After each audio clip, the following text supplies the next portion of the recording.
Reading from Seth-Dreams and Projections of Consciousness by Jane Roberts. This is labeled Instructions and Awake Seeming Dreams, excerpts from session 269. Seth says,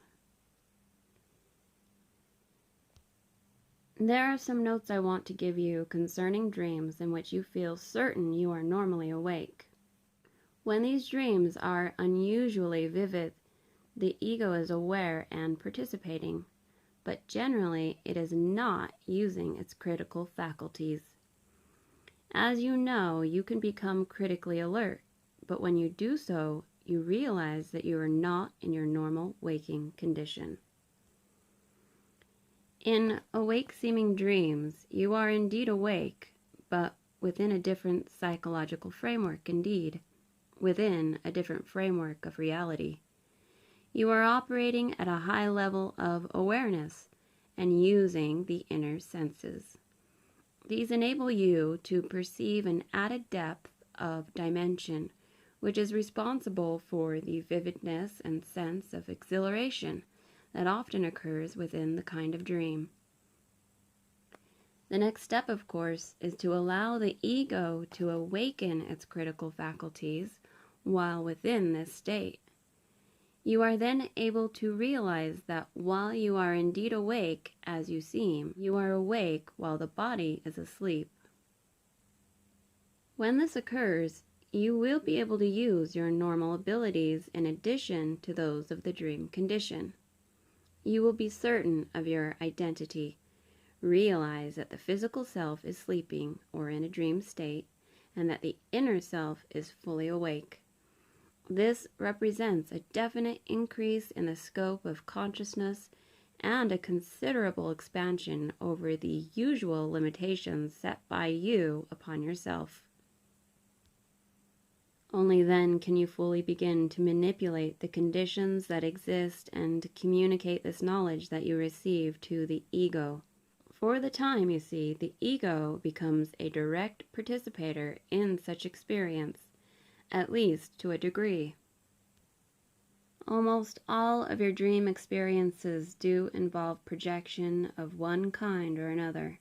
These vary in intensity, type, and even duration, as any other experience varies. It takes a good deal of training and competence to operate with any real effectiveness within these situations. All in all, the intellect plays some part, but the intuitional qualities are most important. There are chemical changes also that occur with the physical body when projections happen, and electromagnetic variations. These vary according to the form in which the projection occurs. The projected form does make some impression upon the physical system. It is possible for it to be detected. It is a kind of pseudo-image, materialistically speaking, but it has definite electromagnetic reality and chemical properties. Animals have sensed such apparitions. They react to the chemical properties and build up to the perception of the image from these. These chemical properties are more diffused in such an apparition than in a physical form, however.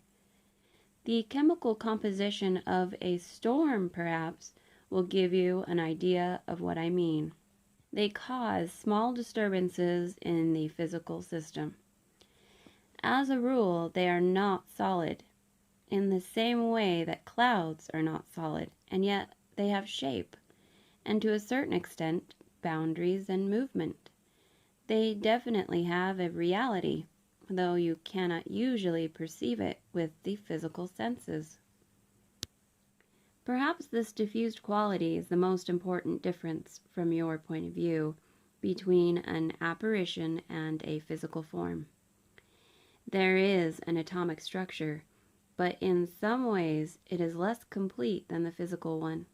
There is always a minute difference in the body's weight when the individual is projecting." Alright, Jane notes, "While I had a whole string of dreams along these lines, The following episode illustrates almost all of the phenomena mentioned in this session. It happened some months later on October 19th, 1966, and involved Miss Cunningham, the retired teacher. She had finally been taken to another nursing home, and once again she entered my psychic life as she withdrew more and more from ordinary concerns. So here's Jane's dream, and Seth will tie it all in. Dream 1. Jane notes, I was in a beautiful landscape. There were 2 huge swings, the playground type, whose ropes reached straight up in the sky. 2 boys arrived. They got on the swings, swinging way over the hillside, over the lower land beneath, back and forth over the land for miles. Then a woman appeared and we began to talk. I told her that the swings fascinated me, but scared me also, because they were so high. Her automobile was parked nearby, and it suddenly occurred to me that I had no idea how I came to this place, which was in Ohio, I knew. This should have been a clue to me that I was dreaming, but instead I explained rapidly that I am an excellent hiker. Finally, I got on one of the swings, swinging back and forth over the length of the hilltop, rather than over the edge of the land beneath. This was followed by 2 innocuous dreams, also recorded consecutively.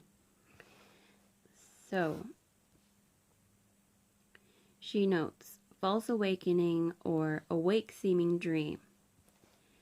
Now I had a false awakening. In the back of my mind all night was the resolution to make sure I recorded my dreams. Here I was sure I was awake. I wrote the dreams down in my notebook, which was on the bedside table, and then, to make sure, I awakened Rob and told him the dreams also. Rob pointed out that the first dream and one of the others were definitely related. Again, I was positive I was awake. Then the suspicion struck me that perhaps this was an awake-seeming dream, that I was still dreaming, and that none of the dreams had been written down at all.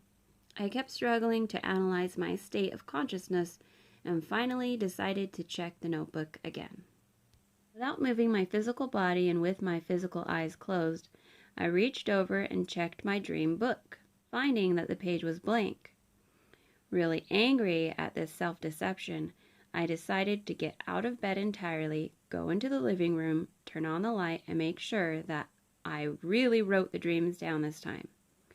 When I got out of bed here, I believe that I was in my dream body without realizing it. The next thing I knew, I was in the living room having some difficulty standing on the floor, but bumping up and down a few feet above the rug. This in itself should have told me that I was out of my body, but the realization didn't come. As I stood there, trying to figure out what was going on, I heard someone at the door. In came Miss Cunningham, wearing a nightgown and robe. She was mumbling and crying to herself, confused and disoriented.